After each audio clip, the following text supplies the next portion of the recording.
La parole est à notre collègue Alain Milon pour le groupe Les Républicains. Merci, Monsieur le Président. Monsieur le ministre de la Santé, le Président de la République a dit clairement la nécessité de reconstruire notre système de santé pour l'adapter et satisfaire les attentes des professionnels comme des patients. Mais pour y parvenir, une réforme globale de l'organisation de ces soins, de leur mode de financement et des synergies à mettre en œuvre est nécessaire pour restituer une attractivité perdue et pour fonder un système innovant, performant, viable et humain. Hélas, les orientations proposées posent davantage de questions que de solutions efficaces et urgentes. Le financement est absent totalement de ce discours présidentiel. Sortir de la T2A, par exemple, dès le prochain PLFSS pour lui substituer une rémunération basée sur des objectifs de santé publique négociés à l'échelle du territoire, fondés sur un critère populationnel non défini, ça laisse perplexe. Comment imaginer que l'objectif d'efficience puisse être atteint tout en rendant la part de financement à l'activité minoritaire? C'est bel et bien, à notre avis, sonner le glas de l'hôpital. Quant aux 6 000 postes d'assistants médicaux supplémentaires, c'est pendant 3 ans l'assurance maladie qui paiera. Quid de l'après? Et comment l'assurance maladie paiera-t-elle quand on sait que les 4 000 assistants déjà mis en place coûtent à celle-ci 160 millions d'euros?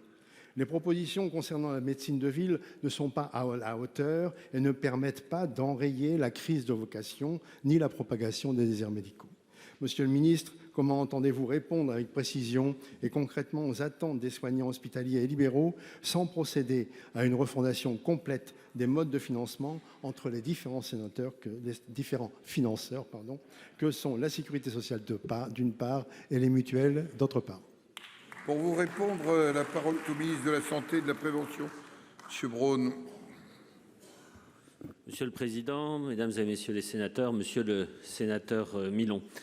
Le 6 janvier dernier, le Président de la République a tenu un discours devant les soignants, traçant un nouveau cap, une feuille de route pour la refondation complète de notre système de santé, avec un diagnostic lucide, mais surtout un changement dans l'analyse et la méthode.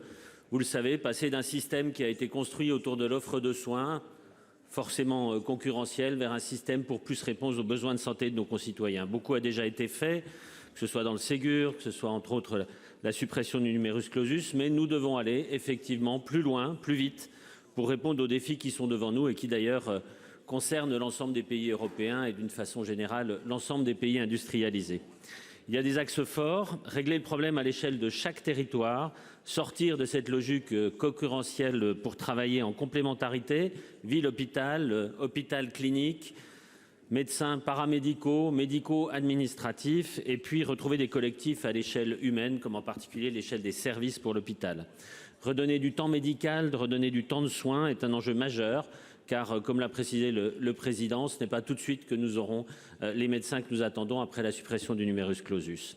Alors comment faire? Laisser les soignants faire ce pourquoi ils sont formés, c'est-à-dire le soin, développer les assistants médicaux en l'aidant à cette installation, les maisons de santé pluriprofessionnelles, à l'hôpital en intégrant les logisticiens, les administratifs au plus près du service. Il faut utiliser mieux les compétences de chacun, la plus-value de chaque professionnel au sein d'équipes traitantes, autour du médecin traitant ou au sein des services de l'hôpital, raisonner territoire par territoire, réformer, vous l'avez dit, le financement de notre système de santé, en particulier en sortant de la T2A qui n'est qu'un financement qu'à l'acte, en s'ouvrant vers un financement certes toujours à l'acte pour certains, mais qui répond aux besoins de santé de la population et qui est un financement à la qualité et à l'efficience. Nous l'avons fait déjà pour les services d'urgence, nous allons continuer à le faire pour l'ensemble. Les médecins généralistes sont déjà dans cet axe.